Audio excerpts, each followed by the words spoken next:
시청자 여러분께서는 일본에서 고급 주거의 상징으로 알려진 타워맨션에 대해 들어보신 적이 없으신가요? 일본에 사는 한국인들에게도 일본에서 어디에 살고 싶어요? 라고 물어본다면 타워맨션에 살고 싶어요 라고 대답할 만큼 큰 관심을 받고 있는 고급 아파트인데요. 도심을 한눈에 내려다볼 수 있는 멋진 전망과 고급스럽고 화려한 로비, 그리고 최신 헬스장 등의 시설로 일본 사람들에게 부러움의 대상이 되고 있는 맨션이죠. 타워맨션은 일본 도쿄나 오사카 같은 주요 도시의 중심부에 많이 지어지고 있습니다. 특히 타워맨션에서 바라보는 야경은 마치 일본 드라마 속 한 장면처럼 로맨틱한 분위기를 자아내곤 합니다. 일본의 엘리트들이 모이는 공간, 비싼 가격대의 부동산이라는 이미지로 더욱 화려하게 보입니다. 저도 꼭 한번 살아보고 싶을 정도로 정말 동경하는 곳인데요. 그렇다면 과연 타워맨션에 사는 사람들은 다른 사람들이 부러워할 만큼 행복하게 살고 있을까요? 놀랍게도 그들 중 일부는 더 이상 타워맨션에 살고 싶지 않다고 말합니다. 왜 그렇게 생각하고 있을까요? 시청자 여러분 안녕하십니까? 코코 아저씨입니다. 오늘은 타워맨션에서 살아가는 사람들의 실제 삶이 어떤지, 그들이 과연 행복한지에 대해 가상인물의 체험담을 통해 알아보겠습니다. 그럼 시작해보겠습니다. 무역 상사에 다니는 평범한 회사원 다나카 씨는 연봉 700만엔을 받는 직장인이었습니다. 결혼을 기념해 아내와 함께 새로운 집을 찾고 싶어 했던 그는 아내의 제안으로 타워 맨션을 알아보기 시작합니다. 여보, 우리 이제 결혼도 했으니 좀 더 넓은 집으로 이사가는 게 어때? 타워맨이 괜찮을 것 같아. 아내의 말에 다나카 씨는 잠시 망설입니다. 타워맨이라니 꽤 비싸지 않을까?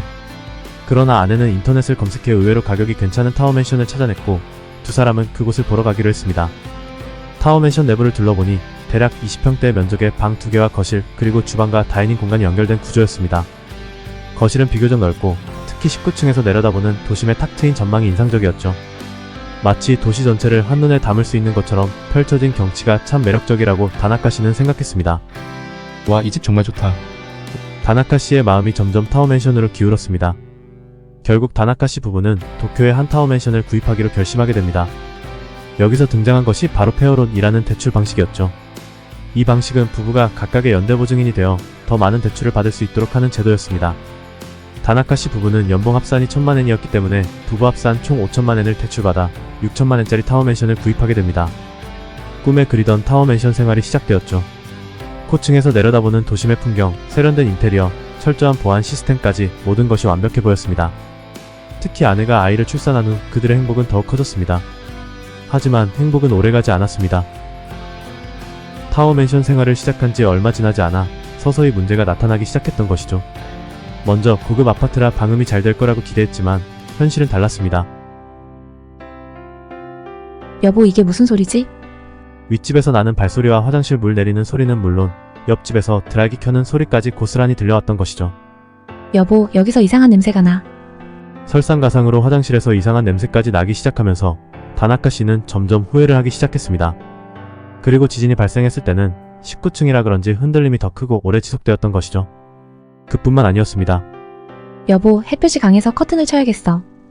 여름철 날씨가 좋은 날에는 햇볕이 너무 강해 커튼을 치고 사는 것이 일상이 되어버렸던 것입니다. 사실 멋진 경치를 기대하며 타워맨션을 선택했지만 정작 햇빛이 너무 강해서 커튼을 치지 않으면 생활하기가 어려웠던 것이죠.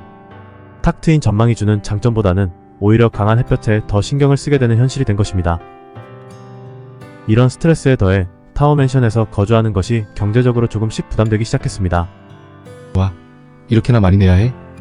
아내가 출산과 함께 휴직에 들어가면서 가계 소득이 줄어들었고 매달 갚아야 할 주택대출금이 다나카 씨에게 큰 부담으로 다가왔던 것이죠.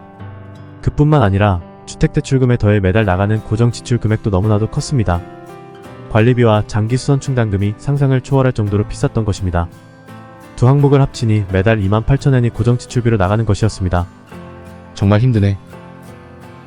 다나카 씨는 오르지 않는 월급과 커지는 생활비 때문에 점점 경제적 압박을 느끼게 되었습니다.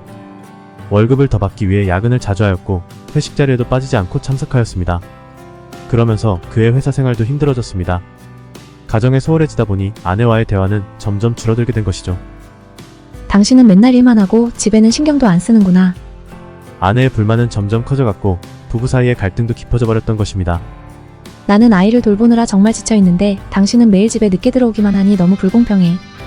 이렇게는 못 살겠어. 아내의 말에 다나카 씨는 회사에서 받는 스트레스와 가정에서 받는 압박감에 점점 지쳐갔습니다. 둘 사이는 점점 더 냉담해졌고 갈등은 더욱 깊어진 것이죠. 그러던 어느 날 아내는 다나카 씨에게 이혼을 요구하게 됩니다. 당신과 더 이상 같이 살 수 없어. 이혼해줘. 갑작스러운 이혼 요구에 다나카 씨는 당황했지만 이미 둘 사이의 관계는 돌이킬 수 없을 정도로 멀어져 버린 것입니다.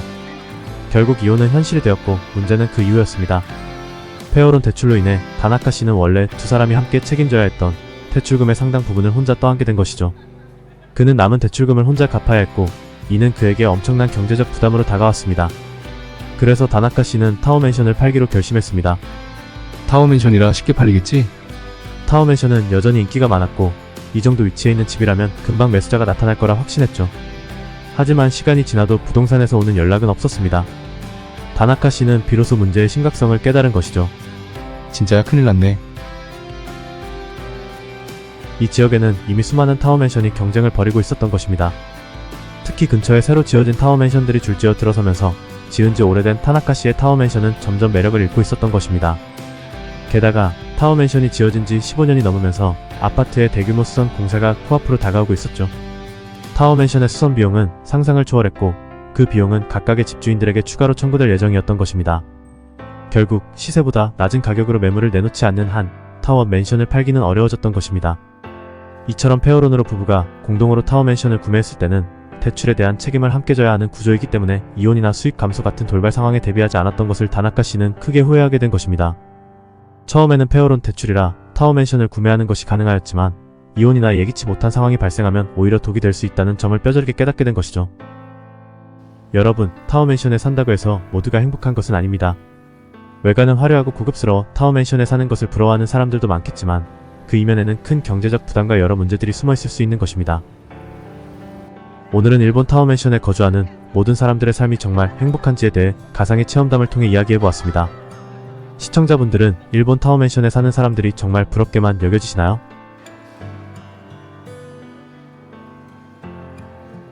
더 좋은 영상을 제작하기 위해 댓글로 시청자 여러분들의 의견 부탁드립니다. 이상으로 영상을 마치며 구독과 좋아요 꼭 부탁드립니다. 끝까지 시청해주셔서 감사합니다.